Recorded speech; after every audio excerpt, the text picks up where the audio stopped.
Join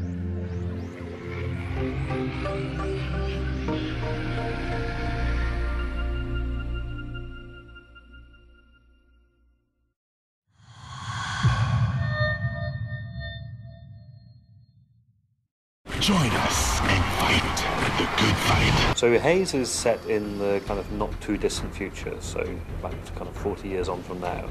And in that future, a lot of military activity in the world is run by privatized armies. So it tells the story of a company called Mantle, who make a lot of technology. They make like household technology, industrial technology, but they also have an army which is used to kind of be involved in peacekeeping around the world. Kind of like they've taken the role of the UN and NATO in the future. And you play the character of Shane Carpenter, who is a sergeant in Mantle's army, and this is really his first kind of taste of the hard end of combat. And he's fighting in a war in South America, where a rebel force have taken control of the country, and Mantle have been sent in to sort it out. The most immediately obvious thing about Haze when you look at it is the visual quality.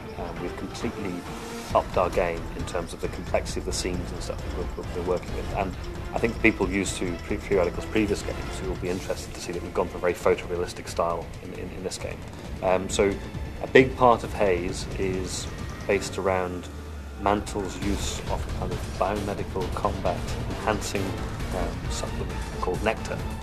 And Nectar now in the game is something which is under complete control of the player. So you take the Nectar, it gives you extra abilities, and the Nectar also is an important part of the backstory of Haze. So the whole intrigue about what Mantle is about and how it deals with the soldiers, this develops as you go through the game.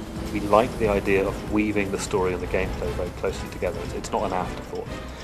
So the story of Haze takes place in the kind of continuous time frame narrative over 3 days. So Shane Carpenter goes into this war. He has initial impressions of it. You hit the ground running, you learn how to fight. But over those 3 days, things change considerably for him. And there's an arc of narrative which takes him to some quite interesting places and will confront the player with a very different, more modern look at war than what's normal in video games, really. Haze has full 4-player co-op throughout the campaign story, and then for more traditional multiplayer stuff we'll be offering deathmatch, and also we're very excited about a number of assault-based kind of mini objective multiplayer maps. With Haze, what we really want to do is to not just be pushing the bar with gameplay and presentation. We want to make people think.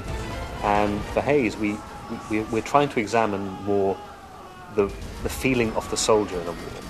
You know, if you're fighting in a war, you need to somehow justify your actions. So in Haze, we cause the player to actually question that to some extent. Haze will be out the end of this year, so 2007.